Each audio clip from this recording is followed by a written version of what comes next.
বৃষ্টির দিনে একটি পরিবার একসাথে বসে আছে, বাবা, মা এবং মেয়ে।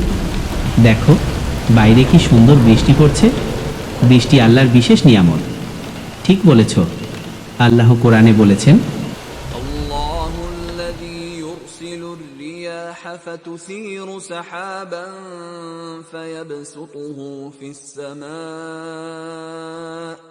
فيبسطه في السماء كيف يشاء ويجعله كسفا فترى الودق يخرج من خلاله। তিনি আল্লাহ।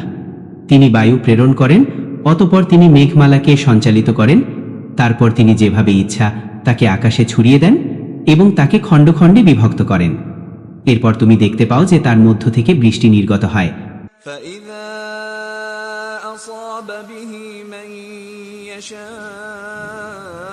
من عباده إذا هم يستبشرون। তারপর তিনি তার বান্দাদের মধ্যে যাকে ইচ্ছা তা পৌঁছান, তখন তারা আনন্দিত হয়। সূরা রুম আয়াত 48। মা, আর একটি হাদিসে আছে, রাসূলুল্লাহ সাল্লাল্লাহু আলাইহি ওয়াসাল্লাম বলেছেন, বৃষ্টি আল্লাহর রহমতের প্রতীক। তাই কোরআনের আয়াত এবং হাদিসের মাধ্যমে বৃষ্টির গুরুত্ব আরও ভালোভাবে বুঝতে পারছি। হ্যাঁ, ঠিক বলেছ। আমরা সবসময় আল্লাহর নিয়ামতের জন্য কৃতজ্ঞ থাকব।